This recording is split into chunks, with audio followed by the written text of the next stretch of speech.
Bonjour à tous et à toutes, c'est Baldam pour vous présenter aujourd'hui un nouveau sabbat en sucette. Et aujourd'hui, je me suis posé la question, mais comment est-ce qu'on fait pour parler? Donc, bien sûr, nous avons les aires du cerveau, dont l'aire de Broca qui est indispensable pour parler. Et comme le cerveau est génial, c'est un organe absolument incroyable.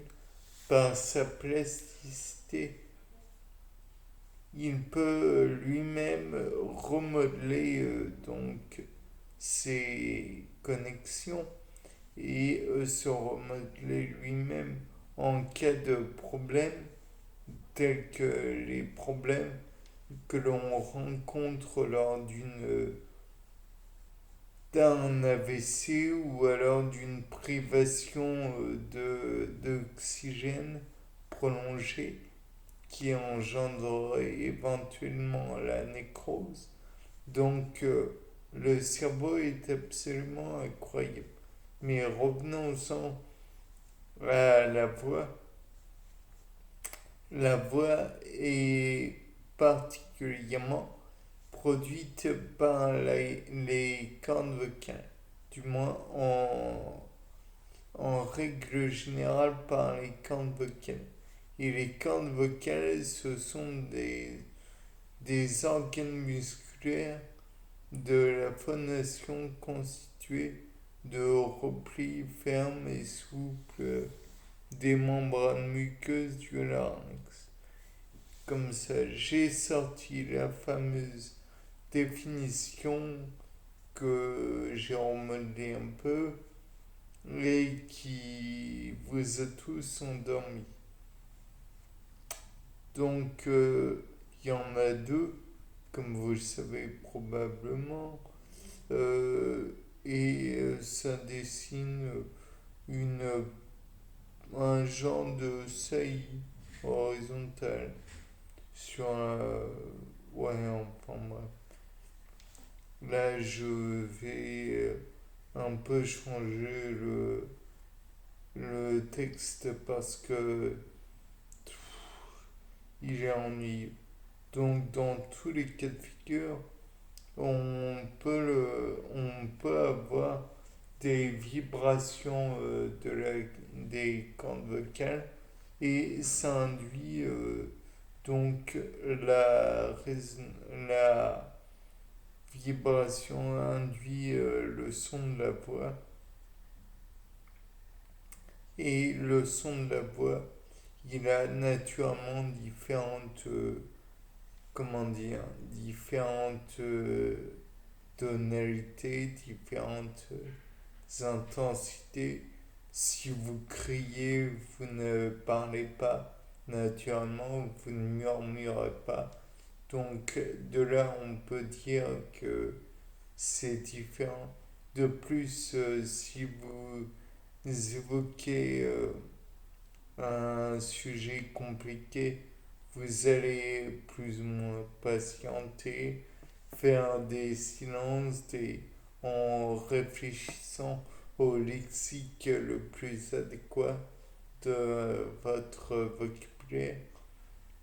Si comment dire, vous êtes assuré ou non, vous allez peut-être employer une voix plus grave ou plus en fonction de ce que vous cherchez à faire en somme.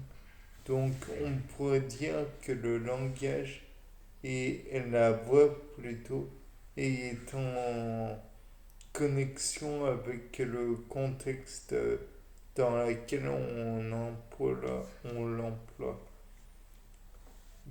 Bien que j'imagine que comment dire, cette voix si intéressante est une chose incroyable, je me pose la question, serait-il possible chez les animaux qu'il y ait une voix similaire. Dans ce genre de cas, j'aimerais que l'on fasse un IRM fonctionnel pour, comment dire, pour voir comment une personne arrive à évoquer des mots alors que l'animal n'en produit pas. Quand un chien aboie, j'imagine que l'air du cerveau doit pouvoir entrer en action. Et là encore, on devrait pouvoir le voir sur un IRM fonctionnel, je pense.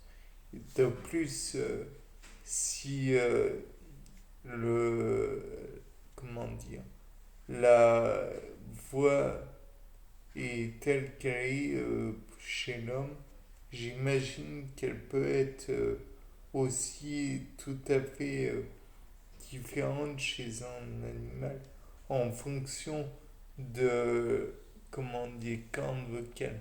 Puisque chez l'homme elle est d'une façon, j'imagine que chez un animal, pour qu'elle, si on peut élever les cris de l'animal à une voix, au rang de voix, j'imagine elle est aussi, il y a comme un organe vocal. Donc l'animal aussi aurait des cordes vocales. En plus d'avoir éventuellement une aire du cerveau bien spécifique pour que les sons soient faits pour être reconnus par ses congénères. Puisque, reprenons l'exemple un chien qui va aboyer pour son petit ne va pas aboyer sur son petit. Vous voyez la distinction. C'est-à-dire que le petit, par exemple, est en difficulté face à disons, un autre chien qui est plus fort, plus violent, etc., qui cherche à lui faire du mal. Il va lui envoyer un genre d'aboiement, d'alerte pour lui demander, grossièrement du moins, j'imagine, si tout va bien, s'il a besoin d'aide. Ou alors un grognement d'appel. Bien sûr, dans tous les cas de figure, on peut comprendre que le chien ne va pas forcément dire des mots, mais des tonalités particulières à son chiot. Et j'imagine que pour d'autres animaux, c'est exactement pareil. Donc, dans ce cas, est-ce que l'on peut dire que c'est des cordes vocales qui entrent en vibration, encore une fois? Et si c'est les cordes des organes similaires, est-ce qu'ils sont chez tous les animaux pareil? Et si jamais c'est pour ça que ça se produit, et comme ça que ça se produit sur les cordes vocales, on peut imaginer aussi qu'au niveau du cerveau, il y a une différence aussi dans la recherche du vocabulaire et j'en passe. Bien, je pense que c'est un sujet qui mérite réflexion. C'était pas d'âme pour un nouveau sapin en sucette. Au revoir.